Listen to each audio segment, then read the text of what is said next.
Assalamualaikum warahmatullahi wabarakatuh. Perkenalkan, saya Nurul Najiha dari D3 Keperawatan Universitas Muhammadiyah Riau.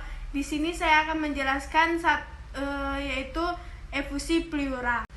Efusi pleura adalah suatu keadaan yang ditandai adanya penumpukan cairan pada rongga pleura yang berada di permukaan pleura visceral dan pleura parietal. Selain berisi cairan dan efusi pleura, juga terdapat penumpukan pus dan darah. Efusi pleura merupakan salah satu penyakit yang dapat mengancam jiwa.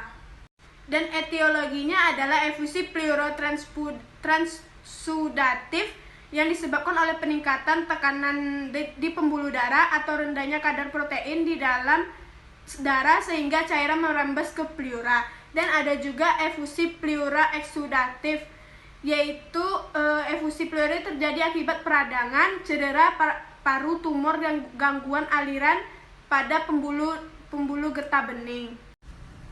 Dan ada juga manifestasi klinis. Yang pertama yaitu sesak napas, yang kedua rasa berat pada bagian dada, yang ketiga demam subfebril, yang keempat bising jantung yang disebabkan payah jantung, dan yang kelima penurunan berat badan, yang keenam asites pada penderita saros hati, yang ke-8 lemas yang progresif, yang ke-9 batuk disertai darah dan perokok yang disebabkan oleh CA bronkus. Dan ada juga komplikasi dari efusi pleura yaitu fibrotoraks, yang kedua atelektasis, yang ketiga fibrosis.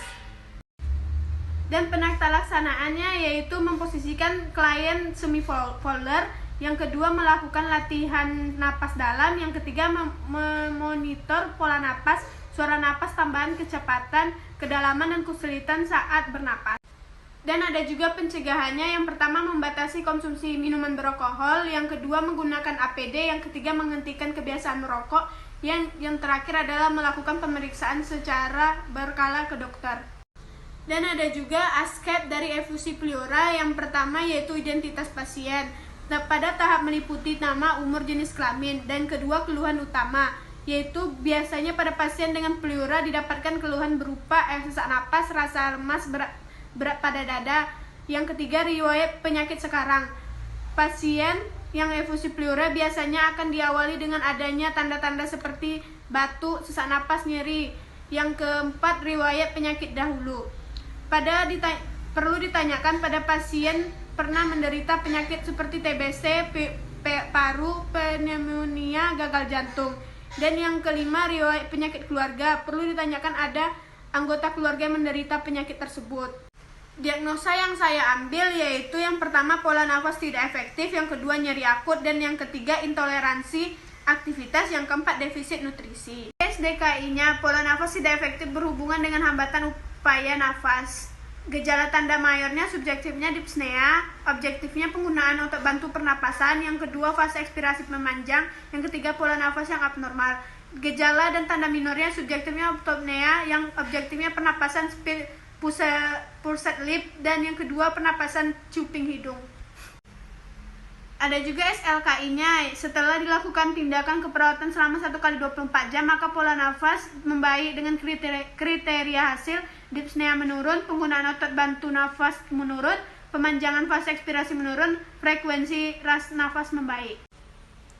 Dan ada juga dari psiki, yaitu manajemen jalan nafas, pemantauan respirasi, observasinya monitor pola nafas, frekuensi kedalaman nafas.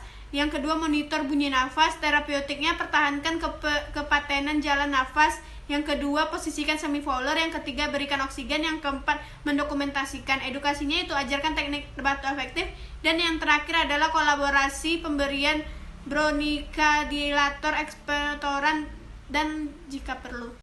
Baiklah, sekian dari PPT saya. Bila ada kesalahan saya minta maaf. Wabillahi taufik wal hidayah. Wassalamualaikum warahmatullahi wabarakatuh.